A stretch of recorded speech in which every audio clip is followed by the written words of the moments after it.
Nagising na lang ako ngayong umaga at tila hinahalukay yung tiyan ko kaya naman mabilis akong nagpunta sa lababo at doon dumuwal.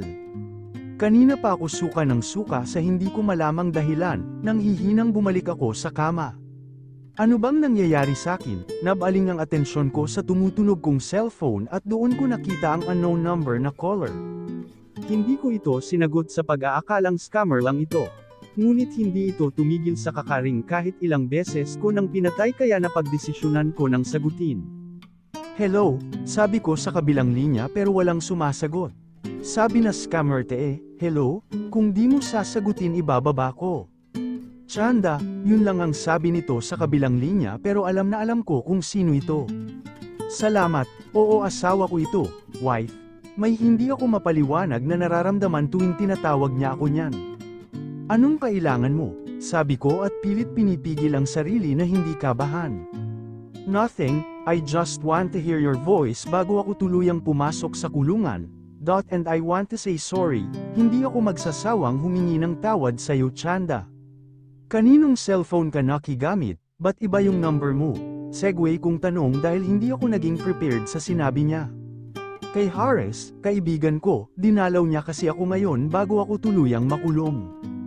Alfonso hindi mo naman kailangang gawin yan, napatawad na kita sa mga nagawa mong kasalanan at okay na ako dun. Wag mo nang ituloy yan besides maghihiwalay din naman tayo, kahit nasasaktan sa huling sinabi ko ay pinilit kong maging okay. Kahit na sinabi kong pinatawad ko na siya ay hindi pero magbabago ang isip kong hiwalayan siya. Mahal ko pa rin si Alfonso, hindi yun basta-basta mawawala pero sa tingin ko annulment muna ang magiging tuldok sa mga paghihirap namin. No, ilang beses ko nang sinabi sa'yo Chanda na hindi ako makakapayag na makipaghiwalay ka sakin. I will make it up to you and make things right again, so please wag ka munang sumuko, nagmamakaawang sabi nito. Naguguluhan man sa mga inaakto niya ngayon ay hindi na ako magpapadaig sa sinasabi ng puso ko. Dadalawin kita bukas dala yung annulment papers para mapirmahan mo na, malamig kong sabi. Chanda no, please wag, don't give up on me please. I'm sorry Alfonso pero sumusuko na ang pusong matagal nang napagod, sabi ko at pinutol na ang linya nang walang pasabi. Hindi ko na malayang lumuluhan na pala ako kaya agad kong pinunasan ito. Naramdaman ko na namang tila umiikot ang tiyan ko kaya agad akong pumunta sa banyo para sa muka. I'm sorry Chanda, kung ngayon lang kita na contact, naging busy kasi ako sa business namin, sabi ni Gino. Bumisita ito sa bahay pero nagkataong ngayon ako pupunta sa presinto para papirmahin si Alfonso sa annulment papers. Ano ka ba, Gino? Okay lang no, di mo naman ako responsibilidad, sabi ko at medyo tumawa. Nakita ko namang biglang lumungkot ang itsura nito. O bakit anong problema at napasimangot ka dyan, sabi ko at tipid siyang ngumiti sakin. I guess you can be fine without me Chanda, ha? Anong ibig mong sabihin? Pinapapunta ko ni Dad sa isang branch ng company namin sa Japan para ako na ang mag-handle noon. I'll be staying there for good. Bigla nitong sabi na siyang ikinagulat ko. Talaga, congrats, malungkot na sabi ko, and I want you to come with me, Chanda kung gusto mo. Nagulat ako sa biglang pag-aya ni Gino, hindi agad ako nakasagot sa kanya dahil sa sobrang pagkabigla. Hindi mo kailangang sumagot agad Chanda, pero I'm giving you 2 weeks para makapag-isip. Pero kasi Gino, hindi, pinutol niya ang sinasabi ko. Pag-isipan mo muna Chanda, I'm giving you 2 weeks para mag-isip, malungkot na sabi ni Gino. I'm sorry Gino pero hindi ako makakasama, makakahanap ka rin ng babaeng magmamahal sa'yo ng buo at hindi ako yun. Iyan sana ang gusto kong sabihin kay Gino ngayon pero mukhang nakakaramdam na ito kaya't pinigilan ako. Sige Chanda, kailangan ko na rin kasing bumalik sa office sabi niya at tumayo na. Ganun ba sige at may kailangan din akong puntahan ngayon, sabi ko. Saan? Ihahatid na kita, alok nito. Sa presinto dadalawin ko si Alfonso para, hindi niya ako pinatapos sa pagsasalita. Okay I understand, halika na, sabi niya at naunang lumabas. Salamat sa paghatid mo Gino, sabi ko bago pinihit ang pintuan ng kotse niya. Chanda, take care, pahabol nitong sabi bago ako tuluyang makalabas, ninitian ko na lang siya bilang tugon. Agad akong tumungo sa front desk na police station at sinabi kong dadalawin ko si Alfonso. Inassist ako ng isang pulis papunta doon sa area ng mga dalaw. Tahimik akong nakaupo at naghihintayo doon habang hinihintay si Alfonso dahil sinundo ito sa selda. Nakita ko si Alfonso na naka-orange ng damit katulad ng ibang nakakulong dito at tila sumakit ang puso ko dahil sa nakita. Dapat hindi siya nandito. Nung makita niya ako ay ngumiti ito ng napakalawak at tumakbo papunta sa akin kaya walang nagawa ang naka-escort na pulis dito kundi ang tumakbo din. Shanda, buti dumalaw ka, masayang sabi nito sa akin. Nginitian ko ito ng pilit, pinipigil maluha dahil sa kanyang sitwasyon ngayon. Bakit ba napaka-emotional ko ngayon? Kumain ka na ba? Sinong kasama mo papunta dito? Sunod-sunod nitong tanong. Kailan pa naging madaldal ang isang to? Hindi naman siya ganito sa akin dati. Hindi ko siya sinagot at nilabas ko ang isang envelope na naglalaman ng annulment papers. Alfonso, gusto kong pirmahan mo na to ngayon, sabi ko habang nakatingin sa kanya. Kumunat ang mga noo nito at hindi makapaniwalang tumingin sa akin. Shanda, di ba sabi ko sa'yo hindi ako pipirma dyan? You can't understand me, naiinis na sabi nito. Ikaw ang hindi makaintindi, Alfonso, ang selfish mo, ba't hindi mo na lang ako pabayaan? Eto na nga ako at binibigay ang gusto mong paghihiwalay, naiinis ko ring sabi. Dati gusto kong mahiwalay sa'yo, but not now. Lalo na ngayong may hindi ako mapaliwanag na nararamdaman sa'yo. Mahina ang pagkakasabi nito sa huling sabi niya ngunit malinaw pa rin ito sa aking pandinig. Nagkunwari akong hindi ko yun narinig at tiningnan siya. Alfonso naman kahit araw-arawin ko pa ang pagpunta dito mapapayag ka lang na pumirma gagawin ko, nagtaas na ako ng boses habang sinasabi ko yun sa kanya. Tumawa naman siya ng mapakla at malungkot ang mga matang tumingin sa akin. Gusto mo na talagang malayo sa akin no? Malungkot na tanong nito. Oo Alfonso, gustong gusto ko na, kaya hayaan mo na ako. I'm sorry wife pero it will not happen, matigas na sabi niya sa akin ngunit ang mga mata ay may bakas pa rin ng lungkot. Hindi makapaniwalang tumingin ako sa kanya. Nababaliw ka na Alfonso, naghi-hysterical kong sabi at tumayo para iwanan siya, ngunit ilang hakbang pa lang ay tila nahihilo ako at nagdidilim ang paningin. Unti-unting dumidilim ang paningin ko habang tuluyan ng kinain ng dilim pero bago ako tuluyang mawalan ng malay ay may narinig akong isang nag-aalalang sigaw. Shanda, nagising ako sa isang puro puting kwarto, nasan ako? Shanda, thank God you're awake, tiningnan ko kung sino ang nagmamay-ari ng boses ay nakita ko si Alfonso na nasa tabi ko. Anong nangyari? Nasa presinto pa rin ba ako? Nahimatay ka kanina and yes nandito ka pa rin sa presinto, sa klinik nila, sagot naman nito. Kailangan ko nang umalis, sabi ko at akmang tatayo na nang pigilan niya ako. No, sabi nung doktor dito ka muna at may ipapagawa daw siya sa'yo para makasigurado, sabi nito. Makasigurado saan? Nagtatakang tanong ko. That you are pregnant? Tila kinakabahang sabi nito. Parang nabuhusan ako ng malamig na tubig sa sinabi niya, nagsimulang manginig ang aking mga kamay. No, it can't be happening, wag ngayon, kinakabahang sabi ko. What are you saying? Hindi mo ba tanggap ang bata? Shanda, you're carrying my child. Hindi pa naman siguradong buntis ako tama hindi pa sure yun, pagpapakalma ko sa sarili ko. Naramdaman kong hinawakan niya ako sa aking dalawang balikat at iniharap sa kanya. Nakita ko ang pamumula ng mga mata niya na nagbabadyang lumuha.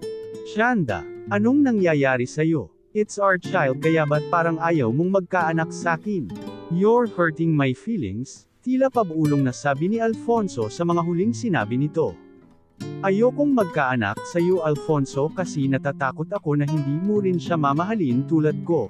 Ayokong mabuhay ang anak ko na nanlilimos ng pagmamahal sa tatay niya, kaya hindi pwedeng magkaanak ako sa iyo Alfonso, nauutol na sabi ko. Naramdaman ko ang hintuturo niyang pinupunasan ang mga luha ko na hindi ko na malayang tumulo na pala. I'm so sorry Shanda, I'm so sorry na naisip mong kailangan niyo pang mamaalamos ng pagmamahal sa akin. I'm so sorry, I'm such a bastard. Umiiyak na sabi niya sakin habang pinupunasan ang mga luha ko. Shanda, Please give me a chance para magbago at itama ang mga mali kong nagawa noon. Gusto kitang alagaan, kayo nang magiging anak ko, sabi niya habang pulang-pula na ang mga mukha. Pero hindi pa rin nun mababago ang desisyon kong makipaghiwalay sa kanya. I'm sorry din Alfonso pero hindi ko mabibigay yung gusto mo. I need space. I need to know my worth and love myself again Alfonso kasi wala nang natira sakin, binigay ko ng buo sa'yo pero sinayang mo. I need some healing Alfonso at hindi ko yun magagawa kung nakatali pa rin ako sa past. Tuloy pa rin ang pag-agos ng luha ko at nakita ko siyang pumikit ng mariin habang ang mga kamay niya ay nasa mga pisngi ko pa rin. Mrs. Let's do the pregnancy test, sabi nung babaeng doktor, kaya agad kong pinunasan ang mga luha ko at nakita ko namang tumalikod si Alfonso para hindi siya makita nung doktor na umiiyak.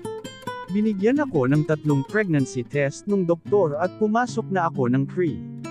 Lumabas ako pagkatapos kong magawa ang dapat at inabot ko ang mga pregnancy test sa doktor. Tiningnan niya ito at masayang ngumiti at pinakita ang 3 pregnancy test na lahat ay positive. Naiiyak na naman ako sa sobrang tuwa, kung kanina ay tila hindi pa ako ready magkaanak, ngayon ay napalitan ito ng isang hindi maipaliwanag na saya. Nagulat ako nang may mga bisig ang yamakap sakin at nakita kong mahigpit na nga ngayong nakayakap sakin si Alfonso. Binaon niya ang kanyang mukha sa aking leeg at naramdaman kong nababasa na ito, naririnig ko rin itong sumisinghot-singhot. Thank you Chanda, thank you.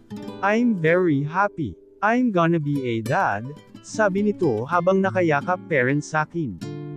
Hindi ko alam pero tila may bumili sa puso ko nang marinig ang mga sinabi ni Alfonso kani-kanina lang.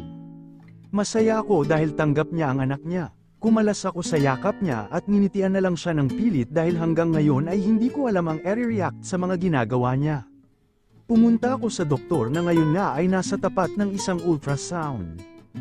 Higa ka dito Mrs., sabi niya at may inilagay siyang gel sa di pa kalakihang tiyan ko at may tinapat siya sa tiyan ko para makita ang nasa loob nito. Agad kaming nakarinig ng isang mumunting heartbeat.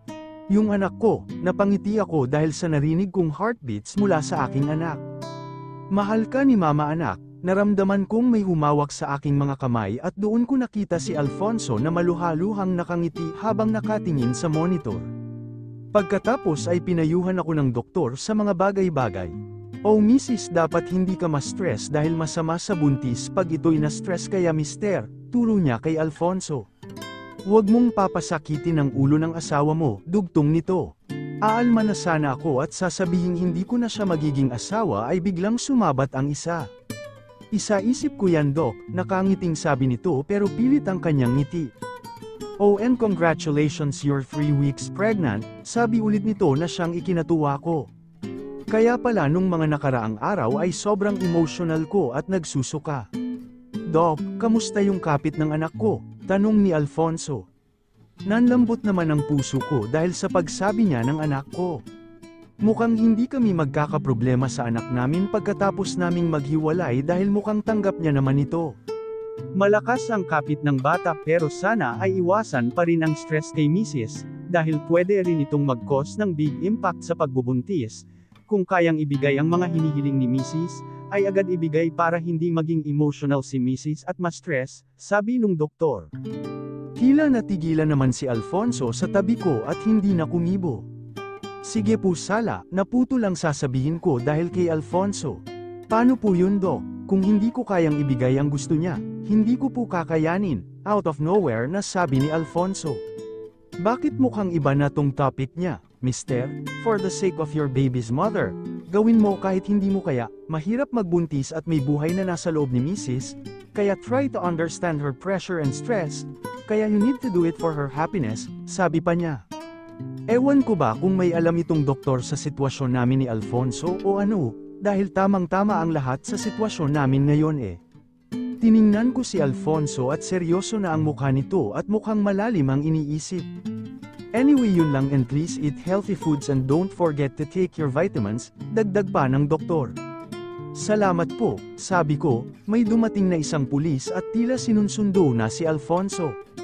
Kailangan nyo na pong bumalik sa selda nyo, tapos na ang oras ng dalaw, sabi nito kay Alfonso. Tumingin sakin si Alfonso at malungkot akong nginitian.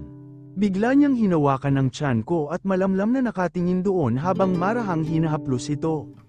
"Be a good baby to mommy," sabi ni Alfonso sa tiyan ko sabay tingin sakin. "Please be careful every time, goodbye," paalam nito sakin at sumama na sa pulis. Wala akong nagawa kundi tingnan ang likod nitong papalayo na sakin. Masyado akong nagulat sa mga nangyari. Umalis na ako sa presinto, nakasakay ako sa taxi ngunit ang isip ko ay nasa bahay na. Paano ko sasabihin sa mga magulang ko na buntis ako at ang ama ay si Alfonso? Napahawak ako sa aking tiyan at napangiti dahil hindi pa rin ako makapaniwalang may anak na ako.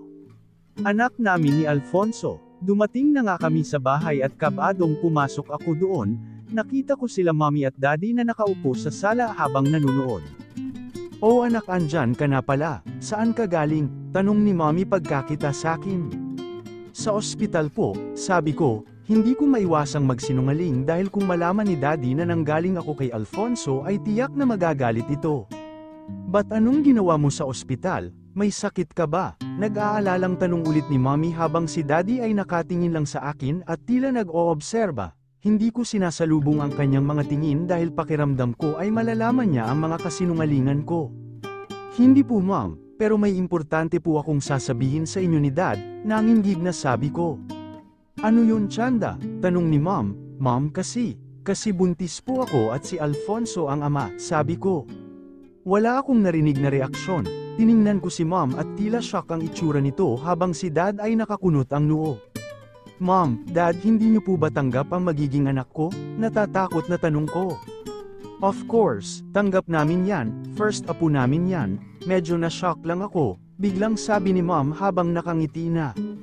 Ninitian ko si Mom at bumaling ng tingin kay Dad. "Ayusin mo na ang mga dapat mong ayusin kung meron man dahil magmamigrate tayo sa Australia," sabi ni Dad na nagpatunganga sakin. Nakita kong umalis na si Dad habang ako ay maluha-luha. "Rudy, ba't ka nag-walk out?" sigaw ni mommy kay dad. "Anak, ako nang bahala sa dad mo." Malamang na shock din yun sa mga nangyayari, pag-assure ni mom. "Salamat mommy, ano ka ba, basta aalagaan natin ang apo ko kaya wag ka masyadong magpaka-stress dyan." "O siya, kakausapin ko muna yung daddy mo," sabi ni mom, tumango na lang ako bilang sagot. "Hoy Rudy, anong inaarte mo diyang matanda ka? Outside de kulambo ka mamaya nang makita mo." Narinig ko pang siga na sabi ni mom, palibhasa tomboy dati at si dad lang ang nakapagpa-straight kay mom. 2 linggo makalipas ang mga nangyari ay nandito nga ako ngayon sa tabi ni Gino habang nasa airport kami. "I'm so sorry Gino, hindi talaga ako makakasama sayo." "Okay lang Chanda, I understand, please take care of yourself," sabi niya at hinawakan ang aking mga kamay. "Actually 2 na kami Gino," sabi ko at halata sa mukha niya ang pagkalito. "What do you mean?" nakakunot noong tanong niya. "I'm pregnant," masayang sabi ko. Hindi na ako nagulat nung hindi agad siya makasagot but tila napatulala. "Ganun ba? Wow Chanda, I didn't expect that. Pero congrats. Lagi kayong mag-iingat ni baby," nakangiting sabi nito. Lumuhad pa nga ito para makapantay ang tiyan ko at agad naman niya itong hinaplos. "Be a good baby to your mommy," nakangiting sabi nito habang hinahaplos ang aking tiyan. Tumayo ito para umalis na, niyakap niya ako ng mahigpit at naramdaman kong hinahaplos niya ang aking buhok. "Please be happy this time Chanda, lalo na at magkakaroon ka na ng anak. Whatever happens just remember that I'm always here kahit malayo tayo sa isa't isa," sabi nito sakin habang nakayakap. Naramdaman ko namang naiiyak na ako at agad ko itong pinigil pero hindi ito sumunod sakin at agad akong napahagulgol. "Hey, why are you crying? Makakasama yan sa baby," pag-aalo nito sakin. "Pati si baby rin kasi nalulungkot sa pag-alis mo," umiiyak na sabi ko. Ayoko na tuloy umalis. "Baliw, umalis ka na nga," sabi ko sabay hampas sa balikat nito na siyang ikinatawa niya.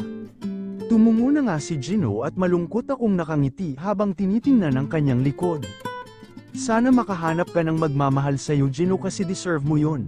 Matapos kong may hatid si Gino ay agad naman akong pumunta sa presinto para puntahan si Alfonso. Ipipilit ko pa ring pirmahan niya ang annulment papers namin. Tulad ng dati ay pumunta ako sa front desk ng presinto at doon ko sinabi na bibisitahin ko si Alfonso. Nag-ante ulit ako doon at nang makita ko si Alfonso ay tila hindi ito natulog ng ilang linggo dahil sa laki ng eyebags nito at mukhang malalim ang iniisip. Alfonso, tawag ko dito at agad naman itong napatingin sa akin at tumakbo para yakapin ako. Alfonso, hindi ako makahinga, sabi ko at agad naman itong bumitaw. I'm sorry, sabi niya lumuha dito at hinaplos ang aking tiyan na ngayon nga ay medyo makikita mong may umbok na. Hi buddy, I miss you, it's me your daddy. Huwag mong pahirapan si mommy ha, be a good baby, sabi niya habang kinakausap yung tiyan ko at marahang hinahaplos. Tila may humaplos sa puso ko dahil sa nakita at narinig kong ginagawa ni Alfonso ngayon. Maybe he is not a good husband to me but I'm sure that he will be a great dad to our kid. And when the time comes at hanapin ng anak ko ang daddy niya, I will not hesitate na ipakilala si Alfonso bilang ama niya. Deserve niyang malaman yun at hindi ako impokrita para pagbawalan si Alfonso, walang kasalanan ng bata sa mga nangyari. Bumalik si Alfonso sa pagkakaupo sa upuan, magkaharap kami ngayon. I will sign it, sabi nito na ikinagulat ko. Anong sabi mo? Pag-uulit ko dahil baka namali lang ako ng rinig. Pipirmahan ko na yung annulment papers, Chanda, I will set you free. For now, sabi nito kaya agad kong inilabas ang envelope at ibinigay sa kanya. Nilabas niya yung annulment papers sa envelope at tinitigan ito. Inabutan ko siya ng ballpen at kinuha niya naman ito.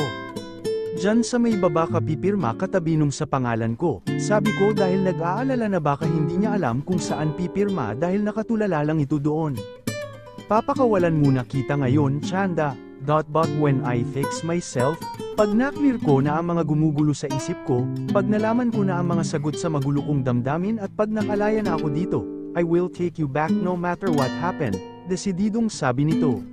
Hindi ko alam ang mga sinasabi niya pero isa lang ang alam ko, makakalaya na rin ako sa kanya. Hindi ko alam kung anong pinagsasabi mo Alfonso pero I hope na makahanap ka ng babaeng karapat-dapat sa'yo at mamahalin ka, kung sakaling makahanap din ako ng magmamahal sa'kin. Narinig kong malakas niyang binagsak ang ballpen sa lamesa kaya gulat akong tumingin sa kanya. Walang akong ibang babae na papapasukin sa buhay ko kundi ikaw lang ang gusto ko sa buhay ko, Chanda. And there's no way na hahayaan kung may ibang lalaking makatuluyan mo. I will set you free for now to breathe and have time to heal yourself mula sa mga nangyari nung nakaraan. Pero hindi ko sinasabing hahayaan na kita sa iba. I can't do that cause you're only mine, sabi nito habang nakatitig lang sa akin. Una akong nag-iwas ng tingin dahil hindi ko kayang tagalan ang mga klase ng titig niya ngayon sa akin. May ganito pala siyang side, very territorial. Pero hindi ko hahayaan ang sarili ko na tuluyang maapektuhan sa mga sinasabi niya na hindi ko alam kung may katotohanan. Pipirmahan mo na, sabi ko dito pero hindi siya tinitingnan. Here, sabi niya sabay abot ng papers, tiningnan ko ito at double check dahil baka walang pirma ang iba pero buti naman at lahat ay meron. Aalis na ako, palam ko at tumayo na. Nagulat ako nang bigla niya akong niyakap ng sobrang higpit, yung tipong ayaw ako pakawalan. Please take care pati na rin si baby, I'm sorry sa lahat-lahat, hindi ako magsasawang mag-sorry sa iyo. When I fix myself, promise babalikan ko kayo ng anak natin, I promise, sabi niya habang yakap pa rin ako. Naririnig ko na ring may mumunting hikbi at medyo nababasa na ako. He's crying again, hindi ko in-expect na may vulnerable side siya. Ang pinakanagulat ako ay hindi siya nahihiya na ipakita ito sa akin. Wala sa sariling hinaplos ko ang likod niya para patahanan ngunit mukhang hindi ito ampekto dahil mas lumakas ang mga hikbi ni Alfonso at mas humigpit ang yakap sa akin.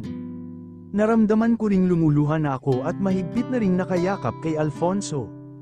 I'm such an asshole, bakit kita sinaktan noon? I'm so stupid, walang utak ang bobo, you're the most precious thing that happened to me and I wasted that, tila sinisisi niya ang sarili. Lumalakas ang iyak at humihigpit ang yakap ni Alfonso, at nasasaktan din ako na nakikitang nagkakaganito siya. Mamamatay ako sa sakit, Chanda, I can't let you go, sinasabi niya habang humahagulgol. Hindi ko pinansin ang kanyang sinabi, ito na yung huling pagkikita natin Alfonso, Maraming salamat sa isang regalo na binigay mo sakin, yung anak natin. Sana magawa mo ring patawarin ang sarili mo sa mga nagawa mo dati, Alfonso.